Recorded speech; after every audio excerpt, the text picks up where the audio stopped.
Good evening, everyone, and welcome to the work session for the Mayor and Council of the Town of Berlin. Today is Monday, May 22nd, 2023, and the time is 6 o'clock p.m. This evening's work session is to discuss the PayPoint HR wage and compensation study, and then also a discussion regarding the Berlin Fire Company and Berlin Fire Company EMS contracts for FY24.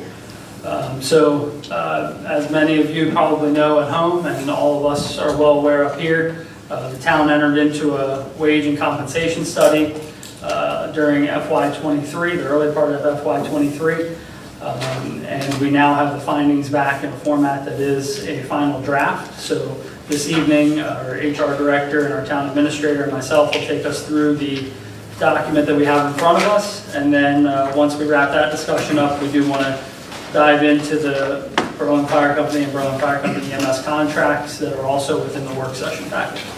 So with that, Kelsey, if you want to start us off, or you want me to start? I'm just not sure what Okay. you guys are really looking for this evening, but I'm So- happy to discuss anything. So the PayPoint HR study is here and in front of us.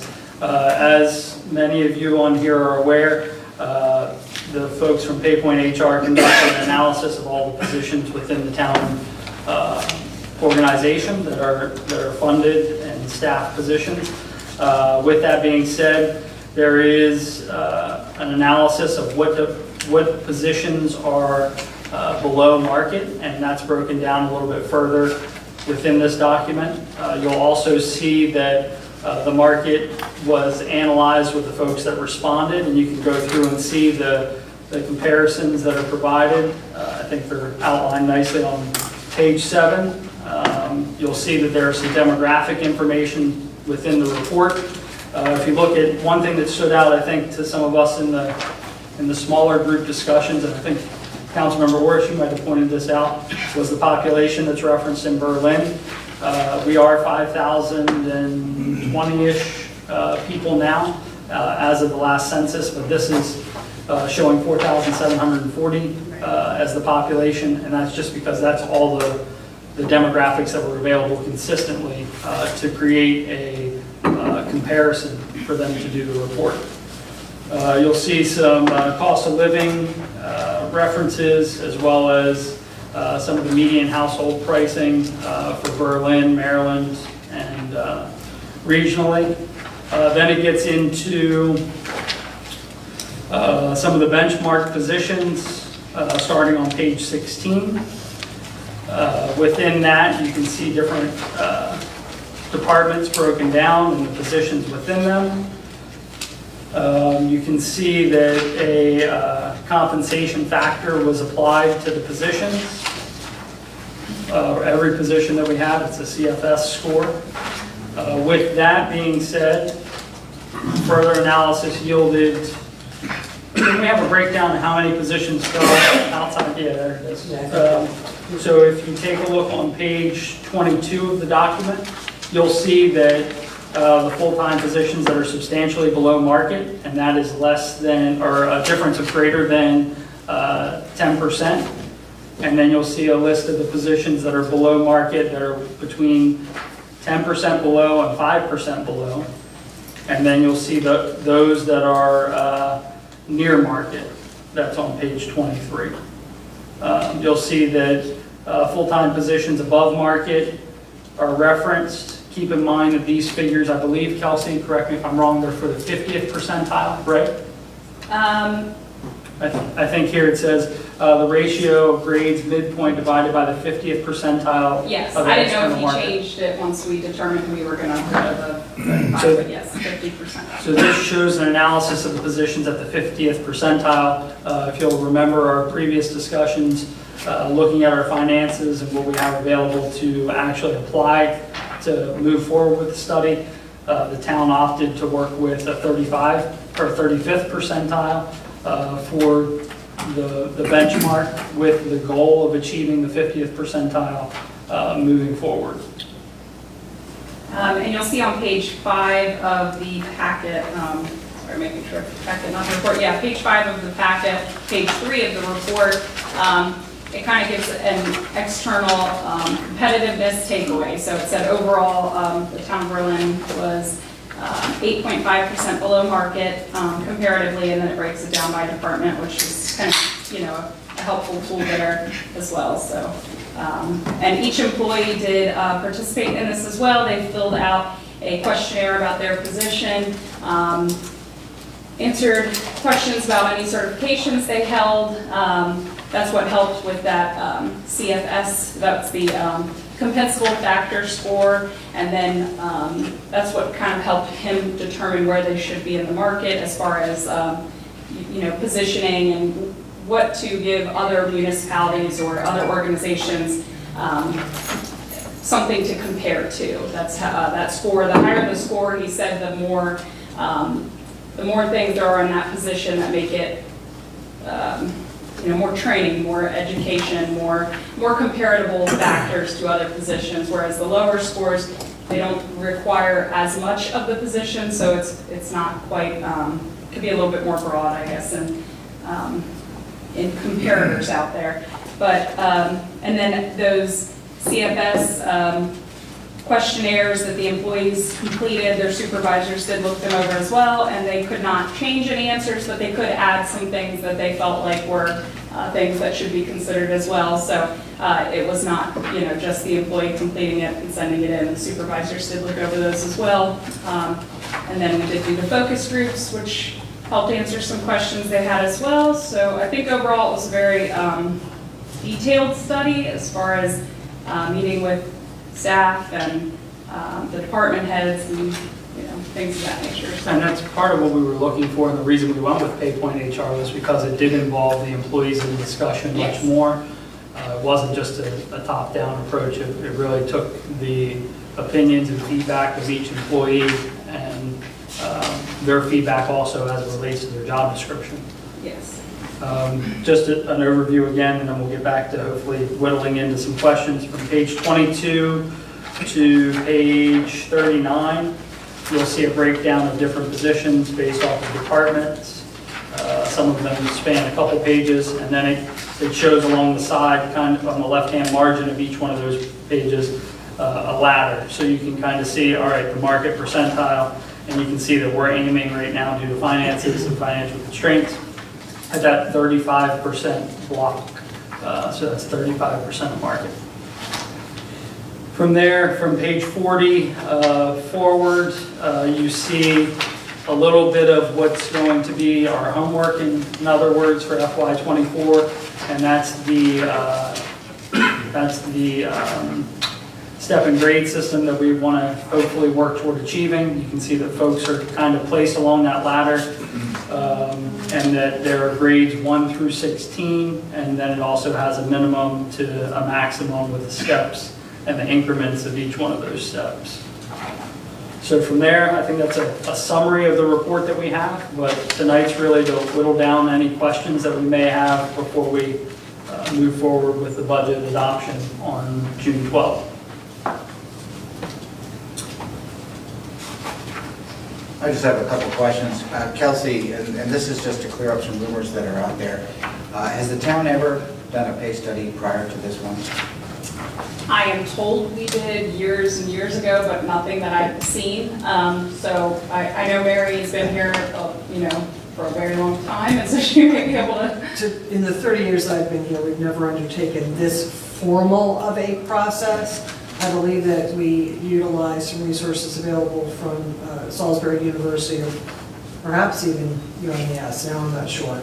But I don't think that they did this level of data gathering. We have had things that are a lot less formal, such as calling around if we have a specific department. We've done it more for the police department than most other departments, where we will call other agencies and say, what are you starting officers at? What are you bringing, certified officers in at? Just to help us be a little bit more competitive, but we've never undergone something this formal. And realistically, how often should a pay study be done? Well, I think Rick had mentioned that during the initial meeting he had with the mayor and council, and I believe he said every 5 years to 10 years, depending on how the markets changed. But he said he said you could see very drastic years like we did with COVID, where things were fluctuating all over the place, and he said, you know, you may find it in that instance where you need to do it sooner than that 5 years, but he said for the most part, 5 to 10 years, so. And of course, this was budgeted in the current fiscal year cycle. How much did we budget for this? It was. It was actually not, it wasn't a budgeted expenditure, actually. We pulled, mid-year, we pulled from stabilization reserves, I think, to cover the expense of the study. I can't recall exactly. It was 32,500. 32,500. Okay. I've heard some crazy numbers out there. No. Make sure. And last question.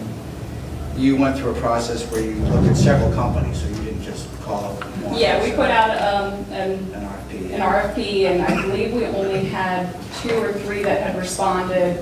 Two that responded, and this one, we liked. One, it was less expensive. 2, it seemed more detailed. They, like Zach had mentioned, you know, they said in their report that they would do these focus groups. They would meet with people to see, you know, these small groups, what do you want to see that's not just monetary related? What are things that you have concerns about? And we liked that. We wanted, you know, we wanted the employee involvement in filling out those questionnaires and kind of, you know, working together on it, so.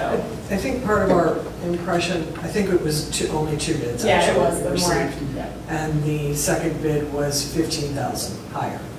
And while I think both companies on Yeah. paper appeared perfectly competent, we couldn't see an additional $15,000 worth of value Yeah. in the other company. So it just made perfect sense to go with this one. And one of the big kickers, I mean, the other company did not, in their proposal documents, did not spell out how they were going to talk to staff, Right. what level of feedback staff would have. And at least for me, and I think when we all voted on that as well, that was a big thing for us, to have the staff involved in the process. Correct me if I'm wrong, didn't PayPoint also work with a few neighboring municipalities? They have, Yeah. So, yes. and that was for me, when we were doing the Yeah. discussion, that was one of the things that, And you can see that on page 7, the Yeah. folks that responded. And they were local, not local, but Well, in 5. Maryland. At least somewhere in the The area. other one was a larger group, which there's nothing wrong with that, but I don't think we could have had someone on site like we did a couple of years ago. Yeah, I don't think we felt like we were going to get the hands-on. It was going to be more remote work. Yeah, And so if a member of the public or a resident wanted to see this information, they would have to fill out a FOIA request. Well, it is on the It's all packet. It's now online. Yes, it went online on Wednesday or Thursday. So it's available to everybody. Yes. Everybody and watching there's at like home right 25 now. packets sitting right there, so if you want to come, Excellent. snatch it up. They're from- Oh my gosh, I thought that was the person, like, let me grab it. I want to make sure that's out there so people know. But yeah, so it is available in the packet online for today's work session. So Kelsey, have the department heads saw this a few weeks ago. Are all the employees aware of the contents of this? Yes, we sent it out to all of our users early last week, and we also asked the department heads to meet with their departments and just kind of go over it with them and tell them, you know, this is where we're going to be, you know, and we indicated that, you know, myself, Mary, the mayor had said include him, we're available for any questions anyone might have that's more specific to their position, but the department heads did meet with their staff. So I suspect you probably heard And, back. hold on, and folks that don't have email access, we've made sure that paper copies are We available. printed in paper each copies for department. the departments, yep. That's great. So That's great. don't want to assume anything, but when they got this, did they call you wondering what's it mean for me?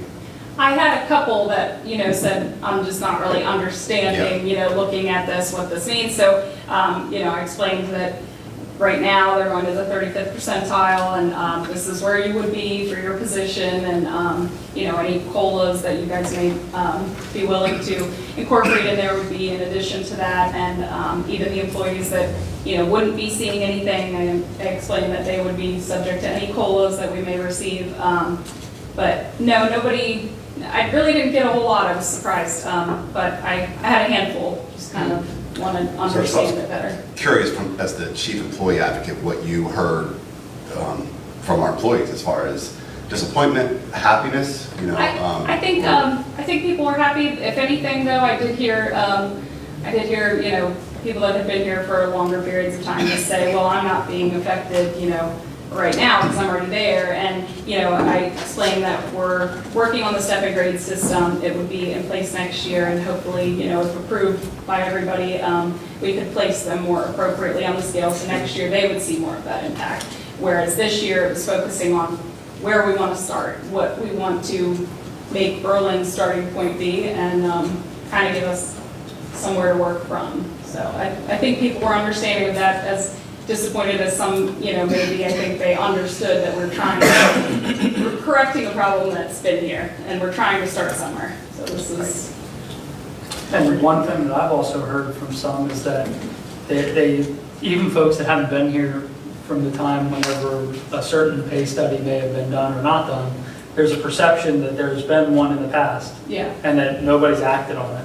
So I think that folks are at least pleased to see some action. Might not be the full action that we all want to do, but at least we're making an effort, and we're not saying that it's going to sit on a shelf somewhere and we're not going to do anything with it. And I recently conducted an exit interview with an employee that decided to leave, before the results of this were done. And that employee said that their main reason for leaving was pay related. They said that they didn't have the flexibility that they, were looking for, but they said the main driver of that was pay. And they did say, though, that they were very happy to see that, the council appeared as, at that point, as that they were going to be moving forward with something, and they felt, that there's finally some, action behind the results. So they were saying they were happy for the current employee group and hope that that continues. Based on this, do you feel like we're in a much better position to hire and retain employees? I hope so, yes, I think so. I think that it gives us, like I said, it makes us a lot more clear as well in what we're looking for. I think sometimes people see a position that just says depending on qualifications, and they're like, do I apply? Without a range, I think we're not being very transparent. Yeah, that's the word I was looking for. Is clear, but same thing.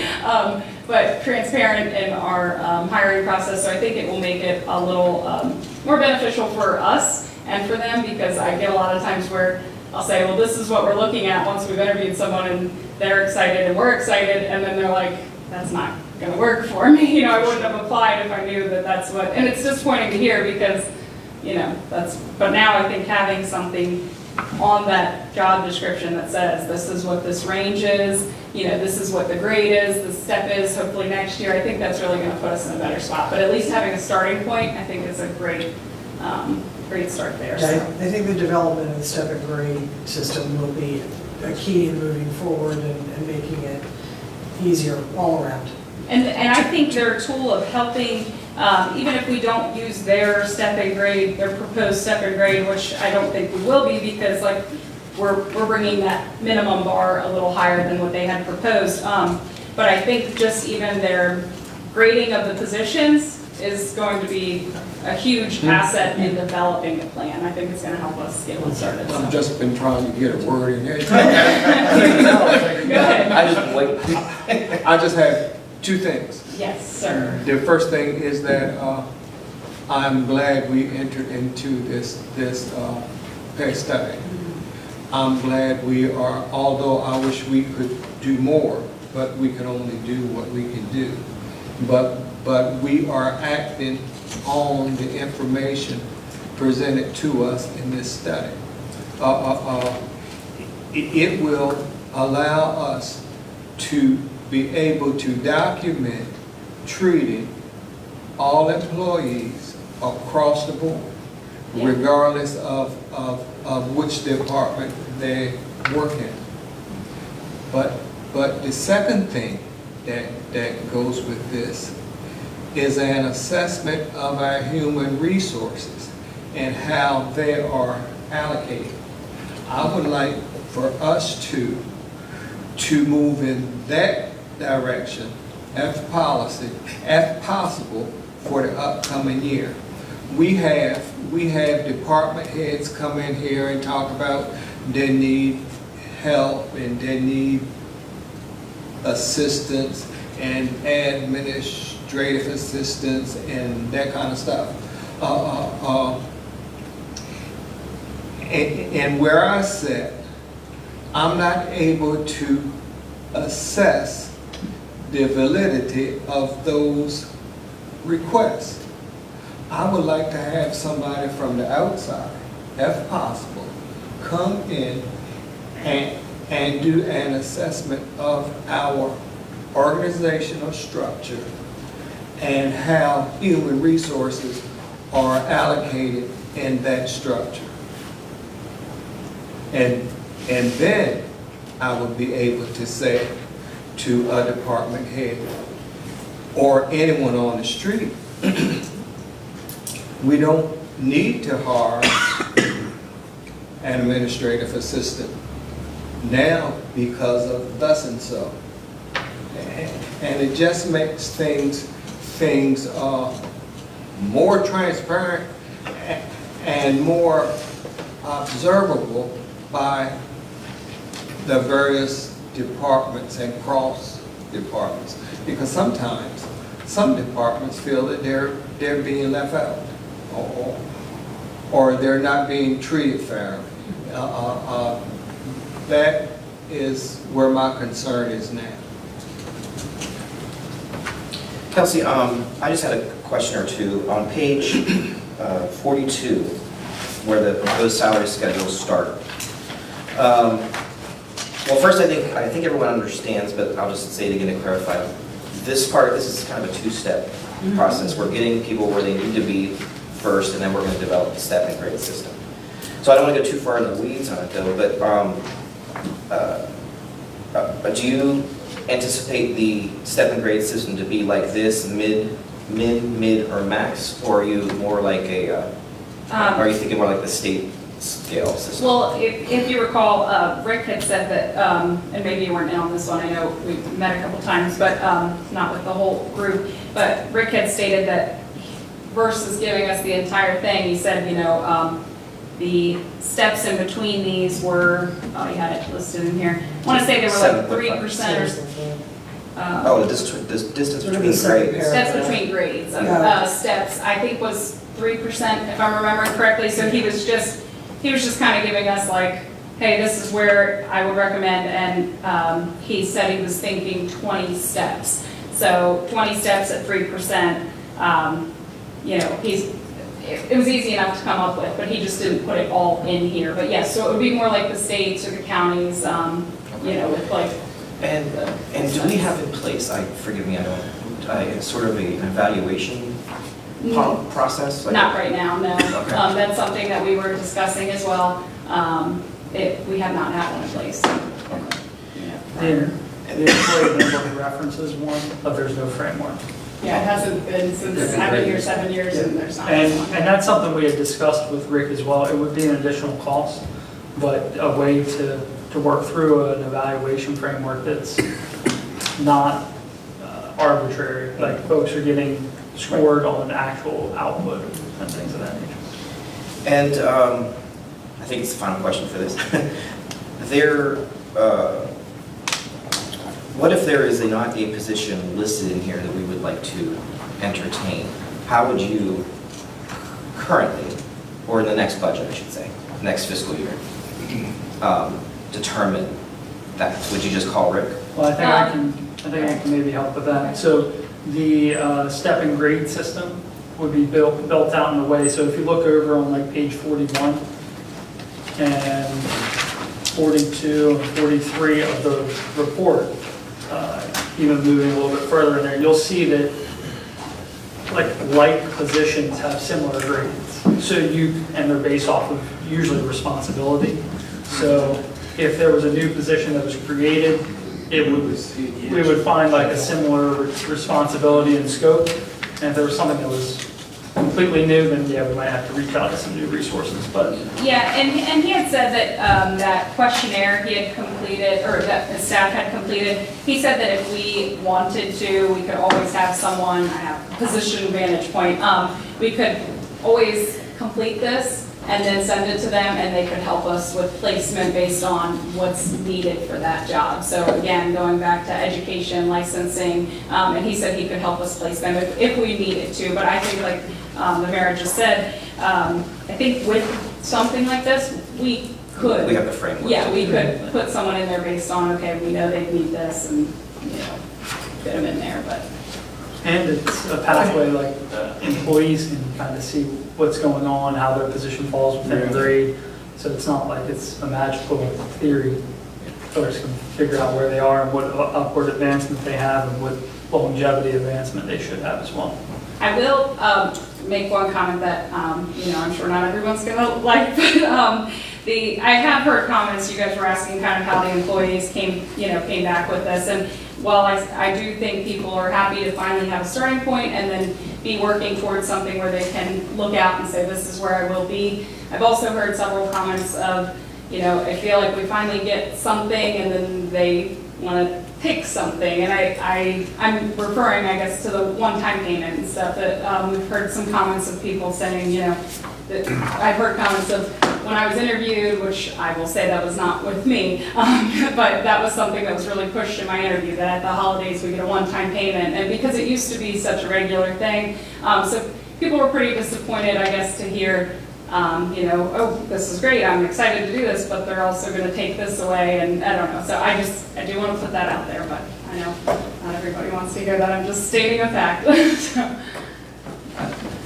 Well, I think we want to hear the good and the bad, Yeah. you know what I mean? We have to hear it. And at the end of the day, this is what's been, I mean, as long as I've been in this position, this is something that we've discussed, undertaking anything you do, there's always going to be manure in the process. But at the end of the day, and I'm not being cliche, but I think I probably am, at the end of the day, you're hoping that what you produce is good enough, nice enough to keep the employees and those that are interested buzzing around to stay, you know what I mean? Yeah. So I mean, sorry, and I don't say that to be ignorant, I'm not in the least bit saying that, but there's one, in any process, there's going to be some tough moments. Yeah. And this might have, I'm not saying that this is what we're at, but this might be one of those Yeah. tough sticking points to get us to move ahead. And I also, I understand that, I want to hear both sides as well. But I think it's important, and, you know, that we don't have unlimited resources. No, So yeah. things are going to change. Yeah. And also, I know that that's, that we're talking about the salaries. There's also the other benefits that, you know, aren't necessarily monetary, but I mean, days off, vacation, things like that. Yeah. So I just hope that staff realize that we are trying No, here. I So- think they do. I just was mentioning it. Yeah, for sure. And during that exit interview too, you know, that particular employee had mentioned, you know, that when we first started, you know, it was little things like BJ's membership, Sam's Club membership, like that over the years, then there was talk about like reducing cell phone allowances, and then it was, you know, at one point we weren't getting the one-time payment, then it was lowered, and, you know, that was just the point that this person was making as well. They said, you know, it's like just little things, but they mean something, you know, to staff, so just. And I, like Councilmember Nichols, I wasn't being dismissive about it. I Not was at all. just saying it's a tough thing. Yeah. And we don't do it lightly, believe it. This is not done lightly. I mean, I know that you sit on that seat that says the advocate for the employee group, but we're right behind you. I mean, that's what you do, but we're right behind you trying to ensure that our employees are taken care of in the same capacity as the citizens of this town, because, I mean, I don't want to start an argument, but we go hand in foot. The citizens are the people that make this town, but the people that run this town are the employee group. If they weren't here, yeah, so we're advocating, just like you guys, but at the same time, it's like, this is a big picture. Personally, I do feel that. I feel like you guys do, I mean, I've said it to some of you when you know, said, what if we do this? And I think all of your hearts are in the right place. Funds aren't unlimited, you know, but I'm just like playing devil's advocate here, so. Now, the only other question that I had, and it excites me to see these things right here, and I know for myself, and even for my own people, my children, when they're looking for a job, and they're in the website and they're looking to apply, you kind of sort of want to see, oh, Yeah. if I've been working for 6 years and I've got these certifications, let me look on their website and see if I can see what the starting salary would be. So my question with that being said is, when we're all I in would a like happy it place, to be- these things are gonna be showing. I would So- like it to be as transparent as possible. phenomenal. I know we do have under admin, we have a human resources page, and I think that it would be important to put the positions and where they fall in the grades, and then put the step and grade That system is on. phenomenal, so that when you're about to apply for this job, great, I'm roughly gonna start right there. Yep, Great. All right. well, thank you all. Thank you. Thank you. I want to be cognizant of time. If we have any additional questions right now as it relates to the pay study, let's ask those now, and then let's try to get into the fire and EMS contracts. Do we have anything additional? All right. Nothing. So we Thank do you. have the fire company's president, David Fitzgerald, and their legal counsel, Mr. Joe Moore, here with us this evening. And in your packet, you'll see the draft agreements for the Berlin Fire Company and Berlin Fire Company EMS. Pete, I think you were kind enough to assist us with an overlay of what had changed, so thank you for that. If my math is correct, I think we've been trying to work toward an FY24 a funding of $525,000 for the fire company. I think the request, if I do the math correctly, comes to $702,608.18, which is an additional $177,608.18 above the benchmark that we're trying to achieve within our available funding. So I do want to note that before we begin.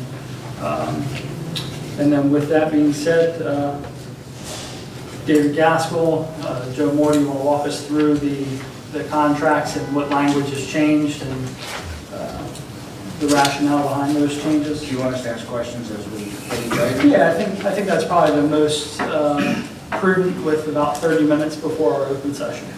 Yes, let me begin by saying President Fitzgerald and I were meeting at 5:30, and we were meeting in the administration building, and about 5 minutes after our meeting started, his iPhone went off, and immediately after that, the fire siren went off. He immediately left to go to a fire and rescue proviso. I sat in the parking lot.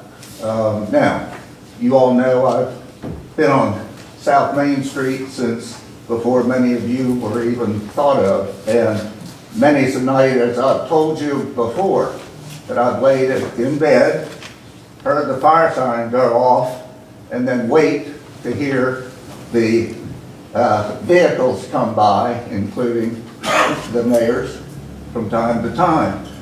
But today I sat in the parking lot, and I watched within moments volunteers, and Councilman Orris, I think you probably have seen the same thing when you visited one day. Moments, these volunteers came, they went in their SUVs, they pulled out their fire and rescue apparatus, they got on those trucks, and off they went.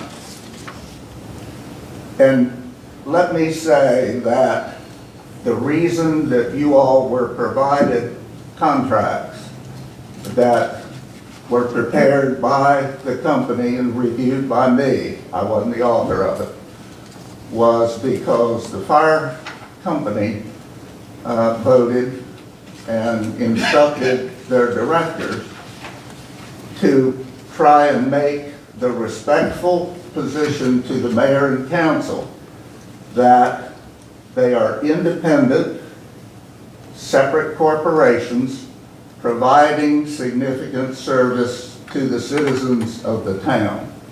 And therefore, as independent contractors, we thought that it was important to make the respectful position that we should not be required to review contracts that were prepared under the direction of the mayor and council, but to do it the other way. So we're here as a result of that, and I wanted to make that point.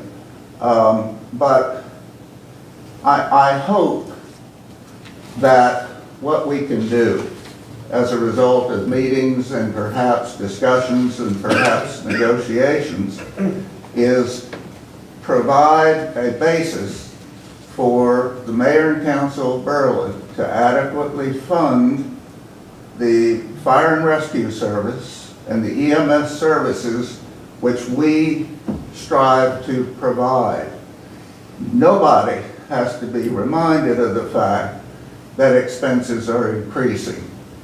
We invite you all to find fault with the amount of funding that we requested, not just because the town's budget doesn't happen to fit, but to determine whether or not it's appropriate to adequately fund fire and rescue service and emergency medical services. I have said repeatedly, and I stand corrected if I'm wrong, next to public safety, police, I think that the clients that I represent at the Fire and Rescue Service and the EMS service provide some of the most important services to the town. So I don't, and David and I talk to each other, we quarrel with each other from time to time, but we've done that for 40 years and we've never parted company yet. But you have, I believe, the comments and the changes that were requested. If we go through it, I'd just as soon have President Fitzgerald do it because it wasn't my work product. It was the work product that we reviewed, hopefully, in a situation mirroring the previous contracts in their format, but content, we did some changing. So I think I'll defer, Dave, unless you And before we go too far, we do want to say, and I think I speak for all of us up here and the town when we say it, we do appreciate the service that the Berlin Fire Company and Berlin Fire Company EMS, the volunteers and career staff provide on an everyday basis, 24/7. We don't take that lightly. So we do very much appreciate the service. I think tonight it's a contractual thing. As you mentioned, it's an outside contractor doing some work that is very much needed for our community. So when we talk about the dollars and cents, know that I think we all wish we could give as much as we possibly can, but we're just trying to make ends meet with what we have as well. So I look forward to the discussion. I just wanted to make sure that that was out there. And one more comment, and then I'll promise I'll be quiet. Who I saw tonight arriving within moments of me walking out that door were not paid employees. They were volunteers. So you're not paying them. You are paying for their services. You're paying for the apparatus, helping pay, because the county does, as you know, helping pay for the apparatus that I saw those volunteers taking out of their SUVs. I saw many of them who left their dinners, not because they're being paid, but because they served. And Mayor, you well know that. Yeah. Well, I think you all do. I didn't mean to say that you did. Go ahead, Dave. Mayor Council, you want to do the fire and rescue one first? Is that? Yes, please, if you don't mind. That's the easiest one. Yeah, let's take the low hanging fruit. Yep, I'm going to use the document that your staff put in red. So number one, even though it's in red, there is no change. That is in the current contract.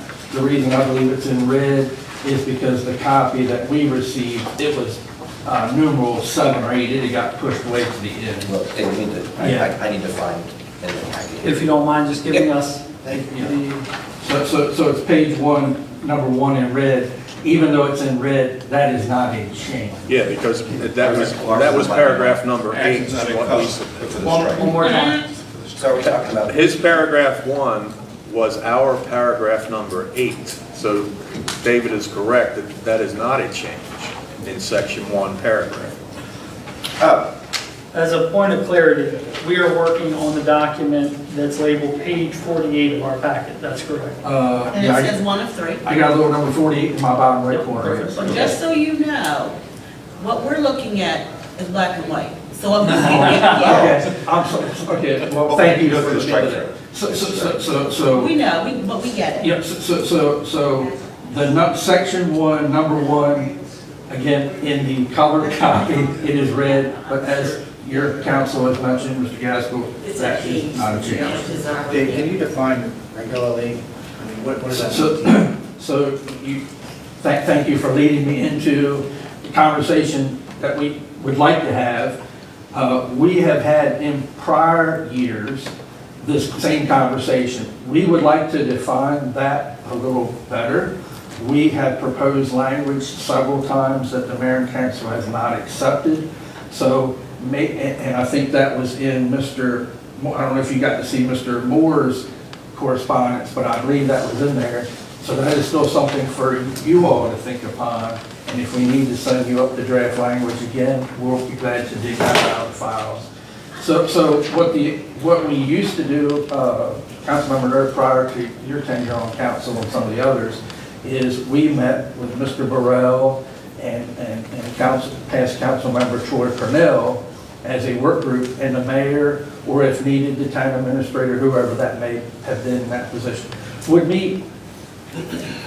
I wouldn't say, we didn't really have a schedule, right, Commissioner Burrell? If something came up, we'd meet, but if some topic that we thought that needed to be communicated, we'd shoot an email out, they'd shoot it out, we'd pick a night, and we'd come up for a couple of hours, sit over in that conference room. We didn't have to set everything up and advertise because there was no forum, and we could sit at a level table and have communication, slide papers back and forth, and just communication. Am I saying that correct, Mr. Burrow? Because you were on that. So I don't have a definition. So why is that important to you as opposed to meeting in this environment for the entire county? Well, because this is, a formal environment, we've got to, you guys have got to advertise. Sometimes you can't have, just to be honest with you, you can't have candid conversations sometimes because you're trying to be politically correct in what you say. You're choosing your words carefully, we're choosing our words carefully, because we don't want to be misconstrued with somebody watching tomorrow or next week on Facebook, because they're not getting the emotion and the eye contact, they're looking at the back of our heads. So sometimes, and you all, I'm sure, do that, as I heard your HR director say, you've had conversations individually with your staff. It's just a more informal environment to discuss a multitude of So things. the only thing I'd like to see, rather than have a word that's kind of vague, is to define it, whether it's 3 times a year or whatever is. And I know our 3 officers, our president, our chief, our EMS captain, and they're still out fighting the fire. I had to find somebody to take the truck over from me. I got sweat running down my back of my neck sitting right here. Dave took over the truck and come back. So I know the 3 of us, if you all want to put in there every other month or something, we would be amenable to Why that. don't we start with quarterly? Okay. So I think that would probably be a better benchmark. All right, so we'll change the word. Especially because I think, refresh my memory, I know we had talked about this, but we had talked about the idea of maybe sending over the quarterly reports and not doing a public presentation every time. So maybe that'll be a nice way that we can touch base, review the quarterly report, and then flush out any questions that council or mayor may have. So would that eliminate number 4? So if everybody's amenable on number 1, the 1, 2, 3, 4, 5, the 6th word, instead of regularly, if everybody's amenable, we'll put the word quarterly in there. But I guess what I'm asking is if we're going to do a quarterly meeting, would that necessitate the fire company, EMS still coming publicly? No, we had talked about striking. That's what I thought as well, but Well- I want to hear your. Well, my only thing on that, and again, I'm going to defer to the body that's sitting up there, the quarterly meeting, the public quarterly meeting, that then puts us in front of all 7 of you. This meeting would be what we call the work group meeting. We don't mind coming the last quarter of those meetings. That way, we're in front of all 7 of you together, or 6, whatever I'm counting, and the public, so the press and the public get to hear from us our report, because there's questions asked. You all ask good questions, and sometimes we ask questions back. So again, if you all want to nix that, we're Let's take it one fine. at a time. I think number 1, I think we agreed on quarterly. So I Okay, think so- unless there's anything remaining, I think we Okay, could. so we'll move on. So the number 2, the last sentence, in what we're looking at, submit the financial reports electronically to email. We would rather just bring them. There's a couple reasons why. I may not be president forever. We don't have any secretary people. We don't know who's got the capability of scanning. We know sometimes that we email stuff out and it just doesn't go. We just feel more comfortable, print it out, bring it up to you, and just turn it in that way. That's their reason why. Then I would- And that way it goes to all 7 of you. I would have a request that you submit them at least 7 days prior to our meeting, so we have time to review it. Yes. What happens now is you bring them to the meeting, we get them that day, and it's hard to digest it. Is that, I'll check with our accountant. I know some of the issue with that is we try to at least have the bank reconciliations done, and sometimes we're right up to that. But I'll ask our accountant. I don't we think can that's going adjust to the be a big meeting sticker. when we meet with you accordingly to accommodate that. Okay, If we have them, you'll get them. yeah, so, Well, and just know, like as Councilmember Nur is saying, Yeah. that if our meetings 4 or 5 days out and we get them, we want to give the group at least 7 days, so we might put you to the next meeting. Just, yeah. Well, this meeting in number 2 is speaking of the final fiscal year Right. report. But that would be for all reports, though. yeah, so your attorney makes a good point. This is the, so this would be applicable here. Well, actually it would, because you come up in October. So the September is when you close out, just know that before you come in October, it might be the first or second meeting, depending on when we get Well, there. you guys always have this before, because this is not the report we bring quarterly. So it's not really applicable here, because we have to turn that in Yeah. by September 30th. It's not applicable here, there's already a date listed. I would agree with David on that. Yeah, it's not applicable You're here. talking about quarterly reports, so that should be addressed in paragraph. That'll be, we'll come to the quarterly. So number 2, the 7 days in advance is not applicable. We already have to do it on September 30th. So number 3, and then you turn the page, the word at the top, it'll be the 1, 2, 3, 4, 5, 6, 7. The 8th word in, the paperwork that we got from the town or mayor and council, changed the word to may. We want it to be shall. We will do this, and the legal term, according to Mr. Moore, is shall. If we get something from the town, we will 100% provide a comment. So we want it to be shall, to put the ball in our court. That's our, what I call our side of the contract. We are giving you a 100% commitment that if we get information about a new development, building or building activities in the town, we will. And it just may be, sometimes even the county, it's only a 1-sentence thing that says we have no comment. But we want you to have something on record to let you know we received it, we reviewed it, so we want that to be shall. So Dave, how do you see that working? I mean, do we just send you an email? I went after the last meeting or a couple meetings ago, so I went and visited with the planning director to make sure he had our emails. And so that would be on, the onus would then be back on town staff or hierarchy to ensure that somebody in the planning office, when they got something other than, a single-family home, that got emailed to us. So can I request that it's you and someone else, just in the event that you're not available? If he sends it to the BFC email, That's like an all. that goes to several people, so our secretary of stuff sees that as well. So then, if, like you said, somebody's out of town, it can get forwarded and that type of thing. So- Are you thinking more like how we do an analysis of what a new development's costs maybe? Is that where your mind's at? Or So what are you thinking? we would provide comments both operationally from the chiefs and ambulance captain of what they see. And then from the admin side, yes, we will provide, as we've talked about several times, the financial impact. Hey, responding to this facility X number of times, this is the impact. Or this building is going to require us to buy such and such piece of equipment and the cost is X.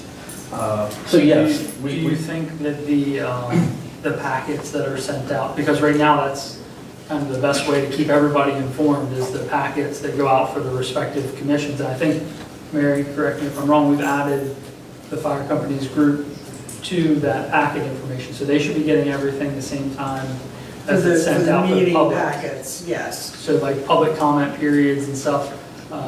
Well, Do you think that that's applicable? Or? I think it should be before the public comment because it should really be our our thing should probably be part of the planning commission meeting. I mean, our reply is too late after they voted. So the development process. Yeah, the development process. And we do not get any emails now, and I confirmed that with the planning director just last week when I met with him. He said, I've sent you 0 this year.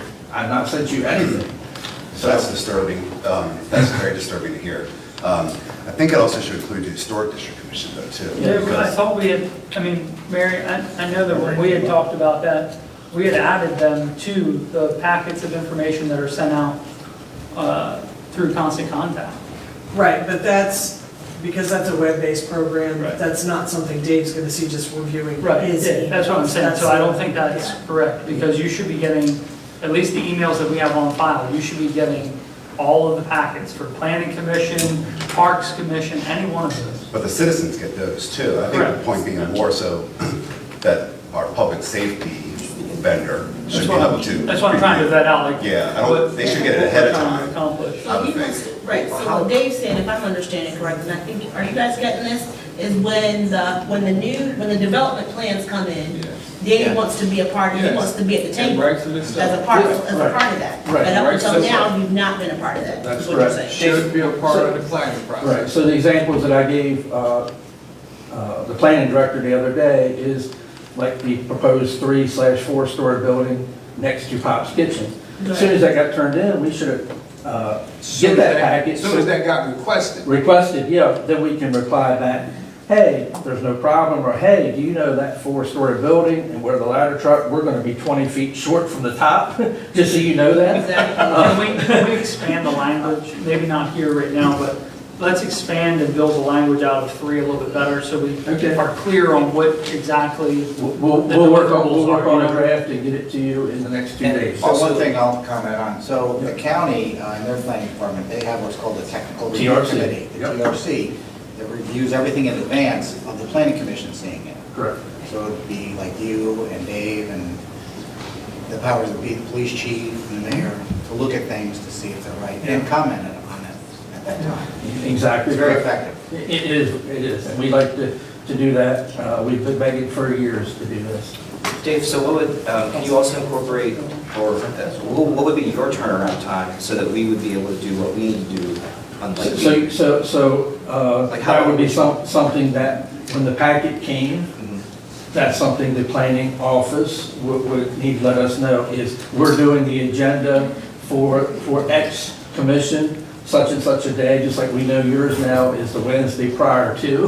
Right, okay. So we need to have that in. And So that if, when the request comes in, planning reaches out to your shop and say, we're planning on having this on this agenda. Yep.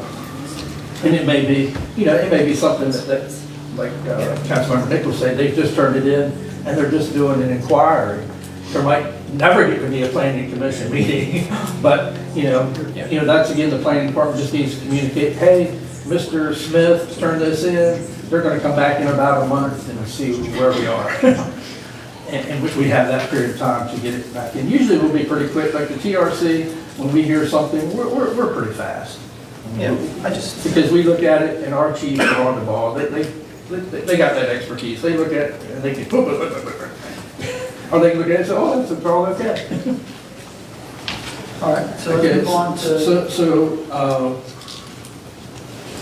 number 4, from what I'm hearing from the group. Do we want to continue with I think the fire company would like to continue with the public reports. Yeah. Any objection here for that? and then let's, go ahead. I just want to add, the content of the public reports, the reports that you provide to us when we meet. I would like for those to be more financially based instead of operational. You provide us with the number of calls and the times and that kind of information. That's good information.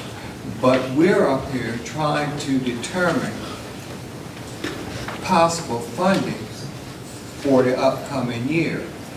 And I think it should be more time spent on what's budgeted, where we are, where we were the same time last year, and any difficulty you're having at that time. or if there's any positives you have at that time. So compared to current budget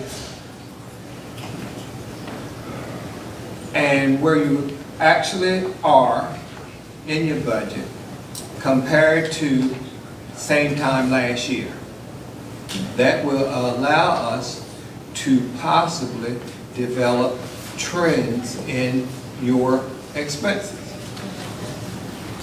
And we used to do that, but the contract got changed. We used to submit the financial statements with the column, but at your all's request, you changed the contract to you just wanted the profit and loss statement and balance sheet. We don't mind going back to the comparison sheets because we were used to doing it. This is like all. And I really would like for it to be more than you just submit. I would like to have discussions about those numbers and what you see and how you interpret those numbers as where you are and where you would like to be and how we interpret those numbers. And maybe somewhere along the line we can get on the same page. And we try to do that at the end now with those few slides, and we can expand on those slides. Yep, so that's easy enough to. We've got about 5 minutes. And Okay, so cover some ground. Cover some ground. all right, so Even a lawyer. Lots to do. So number 8, as we've all agreed upon, that got moved to number 1, so I know you don't have color. So, for section 2, number 1, we just need 2 dates there, having payment after July 1st, that's open-ended, that we might not get our check. Before, in previous contracts, we've had a before and after date. So to us, it's no change, we just need to put it in there, the before and after. Let's date. give a little bit more room. That's the second day. Yeah, that's a little tight. So be within 30 days, because prior to this, we did what, 4 payments a year? Yeah, and the first payment was immediately. So on the fire, I'm gonna have to go back and check, because And I'd like for our finance director to say what's feasible there, because I think Yes, 7 days might be a little like tight. that. She's closed up a year and yeah, so the problem, the fire, I would tell you the ambulance, we can't do that, because we have no money left at the end of the year. Last year, I looked it up, $4,200 left in the checkbook. I can tell you the workers' comp bill is $65,000, and payroll is gonna be $50,000. When you don't have it in the bank. So EMS, we can't really be flexible. On the fire, we probably can, like Commissioner Nerd, used to be quarterly, but that first quarterly payment was in the first week of the fiscal year. You go back and look at the contracts. So I will have to go back and look at our, what we expect for the bills to come in the first week of the month. I would think 10 days would be sufficient. We can double check that with Natalie, but I don't see any reason that wouldn't. So changing it to the 10th, I think we're okay. I think workers' comp gives us a 15-day, 14, so let me check with that. That's the big one, is our 2 insurances. We can't have our insurance lapse. So let me check on that and reply back to you. So Dave, you put in here 200,000. Yep, so that was our budget request, and that's why it's in there. We always submit our contract with our budget request. If the council is going to come back with something else when they sign this and do the budget, then what we've done in the past is if you go back and look at past correspondence, it's usually a little earlier in May and June, we send correspondence back about what service is going to be affected. Meaning, what are we going to have to cut from 116 to 200? What is the impact going to be? So you all are well aware of what the impact is. So, but in the past, we've had discussion that the fire company would be sustainable including capital at 350. Is that correct? 200 operating and 150 capital, and that is substantiated by the matrix study. So the other part that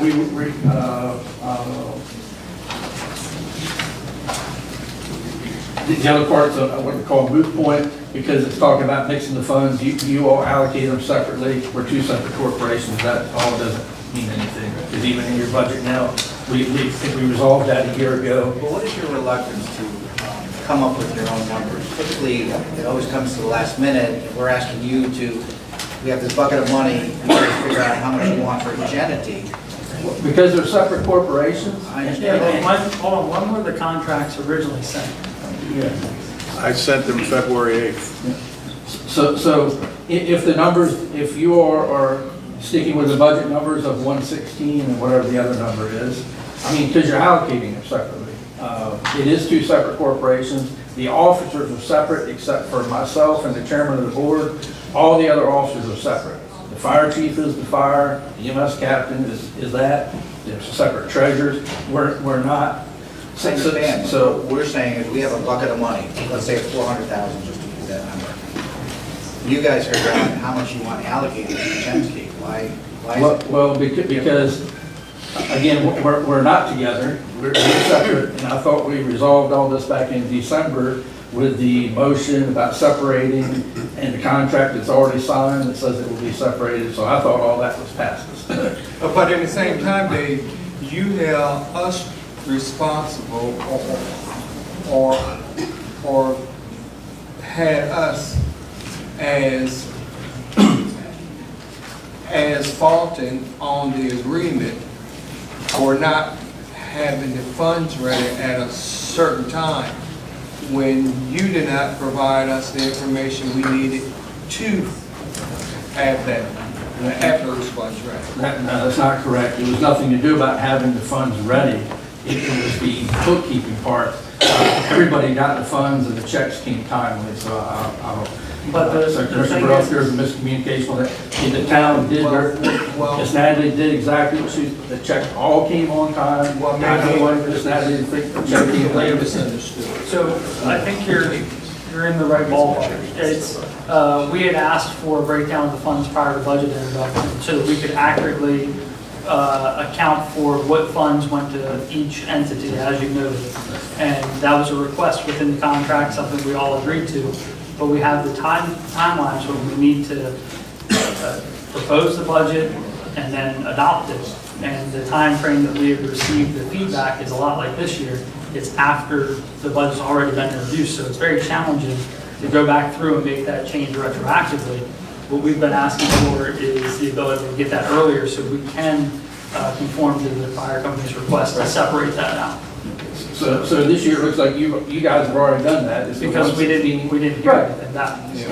And as we said before, if you lump it together, the fire company is going to eventually end up with zero. They are. They're going to end up with zero because if you keep lumping it together, the employees, just like you just had a work session, the employee cost for the EMS Corporation is going to continue to rise. So if you've got this bucket, and this one keeps getting bigger and bigger, this one has to get, and this is what put us in the jam we're in today of this lumping the funds together. You don't do it anywhere else. You don't lump the water and sewer together. You don't give the town administrator $2 million and tell him or her, figure out how much the police department's going to get, figure out how much the planning is going to get, figure out how much the mayor's office is going to get. You don't do that anywhere else because you may run in the same boat. Your personnel will get bigger and something's going to get zeroed out.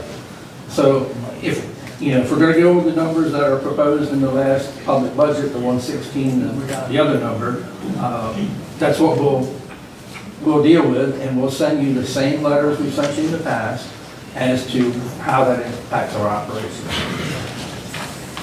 And then it also had a date of May 2023. Well, this contract doesn't even take effect until July 23. All right, I'd like to try and wrap the fire company. I have one more question for Go the ahead. fire reporting. Dave, can you provide in your reports the effect and allocation per se of the, are you still doing the homeowner for response? Yeah, and we do that on our slide. We tell you, that's part of the last part of the slides. We do tell you the collections of that. Just like Well- Councilmember Burrow asked, So any the- variances in there, that's part of our slides that we already do. Okay. So at the end of the fiscal year, which we would assume to get this year, we would get a complete year since when you implemented it. Yeah, you get the same report that you get every year, and it'll have the two columns like Councilmember Burrow asked. What Mr. Berging does is two columns to do this year and last year, and you'll see the differences. And then at number 3 for the ARPA funds here under fire, I think that should say which will carry over to fiscal year '24. Yes, you're correct. But those, I think an important note, and I see it struck here in paragraph 3. Well, it's it actually says- double. What's that? Yeah, it's actually repeated. Yes.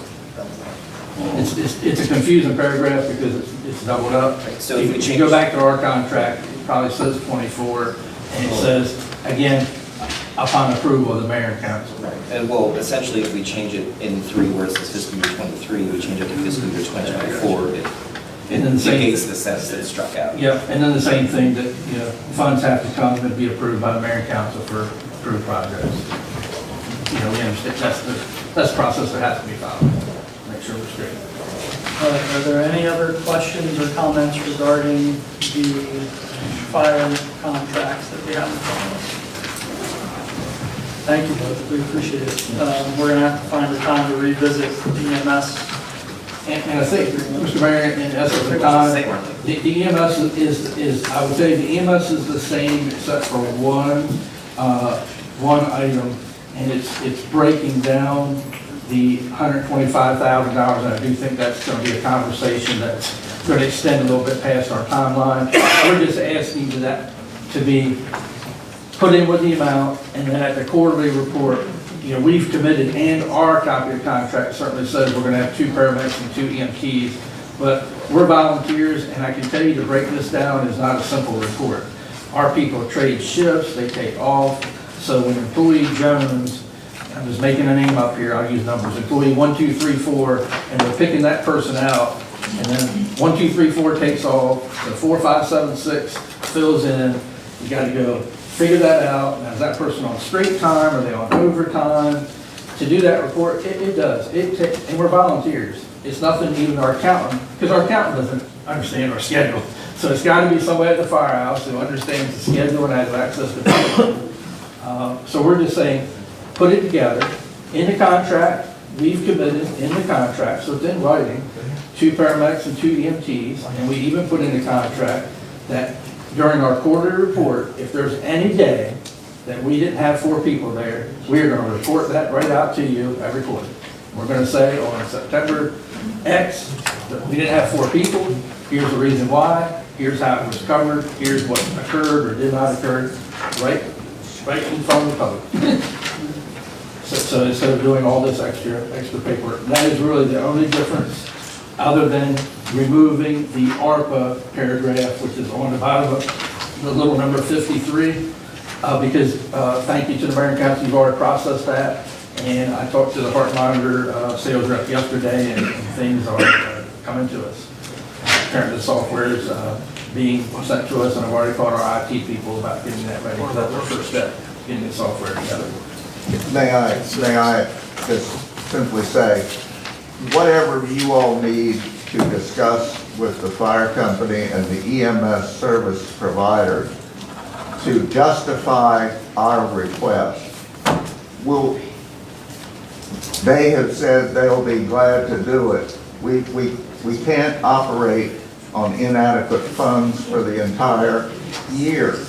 And even though the substantial load is being carried by volunteers, we've got expenses, even for those volunteers. I saw them today bringing their paraphernalia out of the back of their vehicle.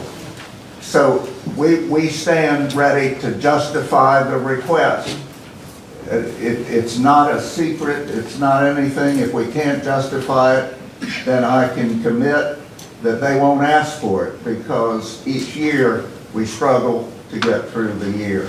And I can't say it more earnestly. Whatever you all need them to do to reach out to justify the request that they ask you for, then they will do it.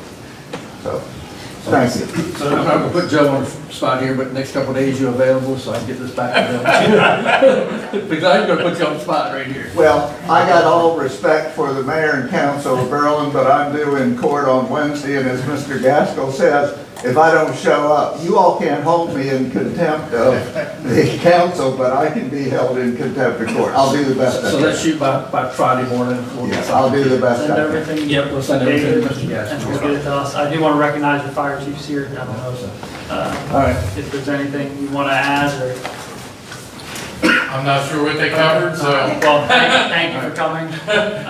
Thank you for giving us the time. We're going to conclude the work session of the mayor and council, and in 5 minutes, we'll reconvene for the last minute. The fire company tomorrow is having a blood drive from 10 to 3. I figure that's a good thing that's out there. It's open to the public, so 10 to 3 at the fire company. Thank you. And there are 2 chairs up front, 2 of them right here for people who need to sit. 3. Go ahead.